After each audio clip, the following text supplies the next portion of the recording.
کہ اللہ مسبب الاسباب ہے، وہ اسباب کا پابند نہیں ہے، وہ اسباب کا محتاج نہیں ہے، اسباب اس کے محتاج ہیں۔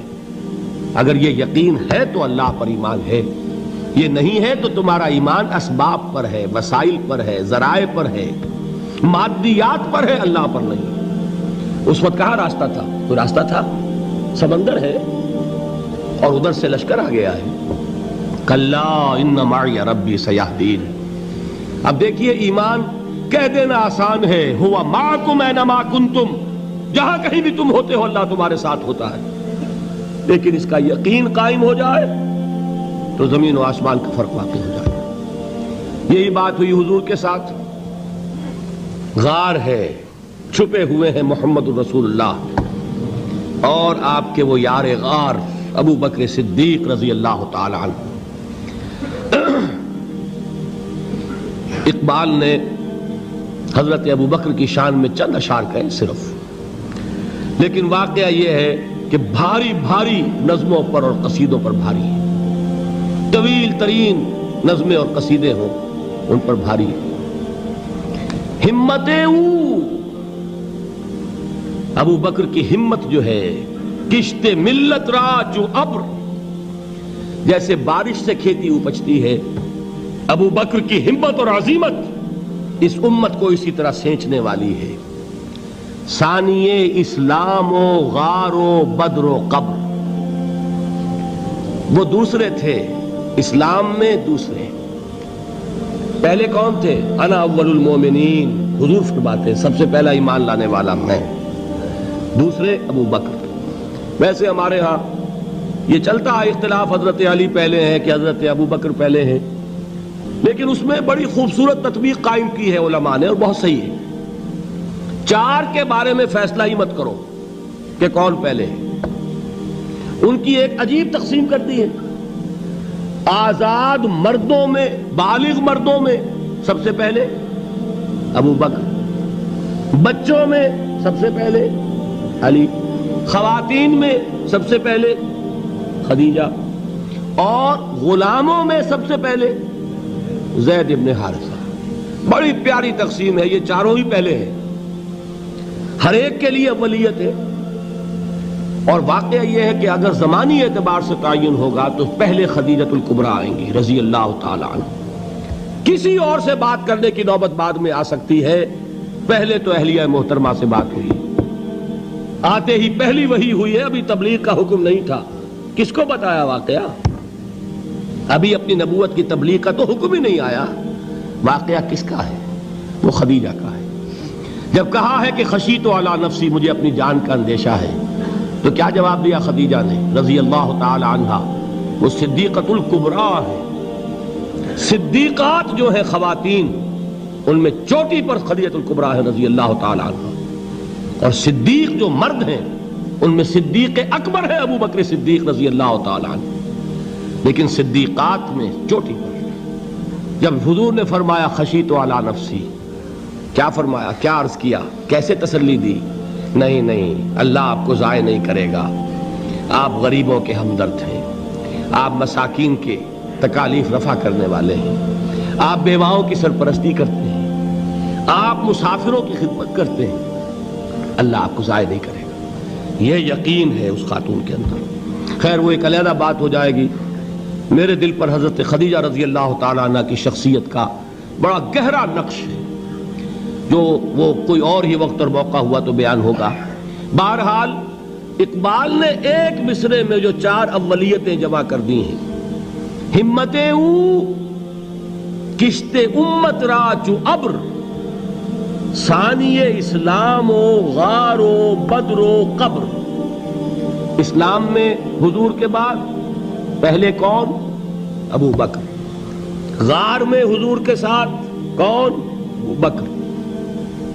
بدر کی رات اللہ کا رسول سر بسجود، وہ جھاڑ، وہ گھاس پھوس کی جو جھوپڑی بنائی گئی تھی، اور وہاں تلوار ننگی لے کر پہرا دینے والا کون؟ ابو بکر۔ اور اس حجرہ عائشہ میں محمد کے بعد سب سے پہلے دفن ہونے والا کون؟ ابو بکر رضی اللہ تعالی عنہ وصلی اللہ علیہ وسلم۔ وہ جو معاملہ میں سنا رہا تھا غار ثور کا، حضرت ابو بکر بھی حضور کے خیال سے لرز گئے ہیں. آپ کو یاد ہوگا کہ جا کر پہلے تمام جتنے سوراخ تھے انہیں بند کیا ہے. ایک سوراخ رہ گیا تھا جس کو بند کرنے کے لیے کوئی کپڑا نہیں تھا. وہاں اپنی ایڑی رکھی ہے. تب کہا ہے حضور سے تشریف لائیے, اور اپنے زانو پر حضور کو لٹایا ہے. اور وہاں کسی موذی جانور نے کاٹا ہے. حضور کی آنکھ لگ گئی تھی. اس وقت اس بل کے اندر جو بھی بچھو ہے کیا ہے واللہ عالم, اس نے کاٹا ہے. اس کی تکلیف کی وجہ سے ابو بکر کی آنکھوں سے آنسو ٹپک گئے.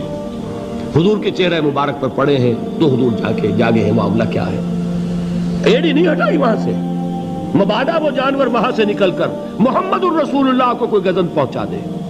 ابو بکر کی ایڑی ہے, جس طرح چاہے کھا لے, ختم کر دے, جان نکل جائے تب کوئی آنچ آئے محمد پر تو آئے, لیکن جیتے جی نہیں.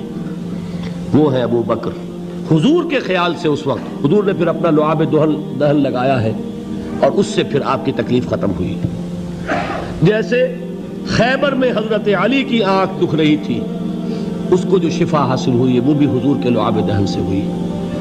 تو بہرحال اس وقت انہوں نے کہا ہے کہ اے نبی یا رسول اللہ, اگر اس وقت ان میں سے کسی نے غیر ارادی طور پر بھی اپنے قدموں کی طرف جھانک لیا تو پکڑے جائیں گے. کیا جواب تھا اللہ کے رسول کا؟ لا تحزن ان اللہ معنا. اللہ ہمارے ساتھ ہے, کیوں گھبراتے ہو ابو بکر؟ یہ ہے ایمان باللہ. میرا مالک اللہ, میرا رازق اللہ, میرا محافظ اللہ, میرا مددگار اللہ, میرا پشت پناہ اللہ, میرا دوست اللہ. یہ دوستی ہے اللہ کی جو لب لباب ہے, حاصل ہے ایمان کا. اسی کا نام ولایت ہے. اولیاء اللہ کے سروں پر سینگ نہیں ہوتے. جس کے دل میں ایمان راسخ ہو چکا ہو وہی اللہ کا ولی ہے. جسے اللہ پر یقین ہو چکا ہے وہی اللہ کا ولی ہے.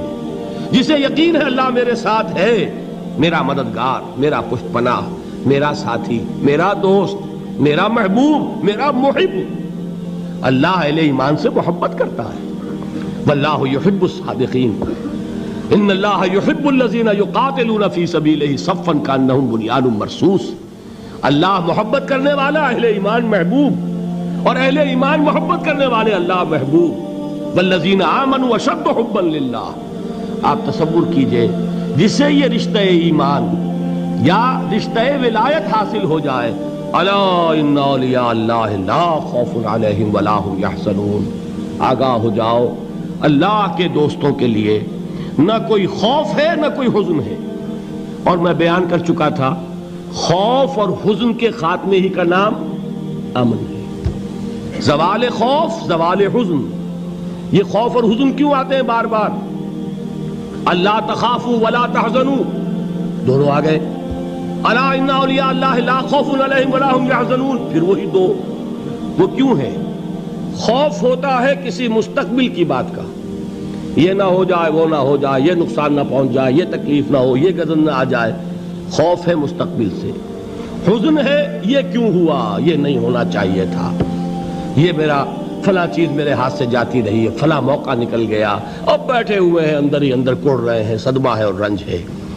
اور جو اللہ پر ایمان رکھتا ہے وہ جانتا ہے ما اصاب من مصیبت فی الارض ولا فی انفسکم الا فی کتاب من قبل ان نبرأها ان ذلک علی اللہ یسیر لکی لا تعصوا علی ما فاتکم ولا تفرحوا بما آتاکم واللہ لا یحب کل مختال فخور.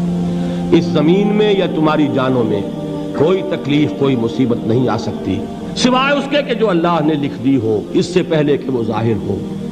جس کو یہ حقیقت معلوم ہو گئی اس کو یہ طرز عمل اختیار کرنا چاہیے. جو چیز چھن جائے, جاتی رہے, چھوٹ جائے, اس پر افسوس نہ کرو. کس نے چھینی؟ دوست نے. دوست کے فیصلے پر شکایت. دوستی کو بٹا لگا رہے ہو, سرے تسلیم خم ہے جو مزاج یار میں آئے.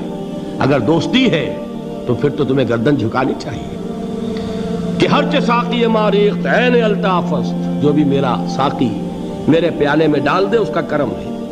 جو اس کی طرف سے آئے اس پر کوئی رنج نہیں, کوئی صدمہ نہیں, کوئی غم نہیں, کوئی شکایت نہیں, کوئی شکوہ نہیں. اور جو ہوگا وہ اس کے اذن کے بغیر نہیں ہوگا, اور اس کا اذن ہوگا تو یقیناً میرے لیے خیر ہی خیر ہے, چاہے وہ ناگوار شے ہو. بظاہر مجھے اچھی نہ لگ رہی ہو، میری شارٹ سائٹڈنس میں مجھے وہ نظر آ رہی ہے کہ میرے لیے بری ہے، لیکن قرآن نے کہا ہے عسیٰ ان تکرہوا شیئا وہو خیر لکم وعسیٰ ان تحبوا شیئا وہو شر لکم واللہ یعلم وانتم لا تعلمون۔ ہو سکتا ہے تم کسی چیز کو ناپسند کرو درحال ہے کہ اسی میں تمہارا خیر ہو، اور ہو سکتا ہے تم کسی چیز کو پسند کرو درحال ہے کہ اس میں تمہارا شر ہو۔ اللہ جانتا ہے، تم نہیں جانتے۔ جب مجھے یہ بات معلوم ہو گئی، میں نے اپنا معاملہ اللہ کے حوالے کیا۔ سپردم بے تو مایا خیش را تو دانی حساب کم و بیش را، اے رب جو تو چاہتا ہے وہ ہو، تیرے علم میں جو شے میرے لیے خیر ہے وہ ہو جائے، میری کوئی پسند نہیں، میری کوئی چاہت نہیں، یہ ہے راضی برضائے رب۔ اکبر الہ آبادی نے اسے کہا ہے رضائے حق پہ راضی رہ، یہ حرف آرزو کیسا، خدا خالق، خدا مالک، خدا کا حکم تو کیسا۔ جب میں آ گیا بیچ میں، میری پسند، میری مرضی، میری خواہش، میری چاہت، یہی تو شرک ہے۔ ما شاء اللہ کان وما لم یشاء لم یکن، جو اللہ نے چاہا وہ ہوا، جو اس نے نہیں چاہا نہیں ہوا، اختیار اس کا ہے، میرا تو نہیں۔ رضائے حق پہ راضی رہ، یہ حرف آرزو کیسا، خدا خالق، خدا مالک، خدا کا حکم تو کیسا۔ اقبال نے اسے کہا ہے فارسی میں، اب آپ کہیں اس کا ترجمہ بھی کرو تو وہ مجھے ذرا اس وقت کچھ بہت ہی بدذوقی کسی بات نظر آئے گی۔ جائیے پوچھئے کسی سے جسے فارسی آتی ہو، بروں کشید ز پیچا کے ہست و بود مرا، چوک دہا کے مقام رضا کشود مرا۔ مجھے تو تمام پیچ و خم سے نکال دیا اس مقام رضا نے، میں راضی برضائے رب ہوں، جو فیصلہ اس کا میں اس پر راضی۔ تو کہاں کا حزن اور کس کا خوف، یہی زوال حزن اور زوال خوف، یہی ہے امن، یہ نتیجہ ہے ایمان کا۔ تو جان لیجئے یہ ہے لب لباب، یہ ہے حاصل ایمان کا، یہ ہے تو ایمان ہے، یہ نہیں ہے تو ایمان نہیں۔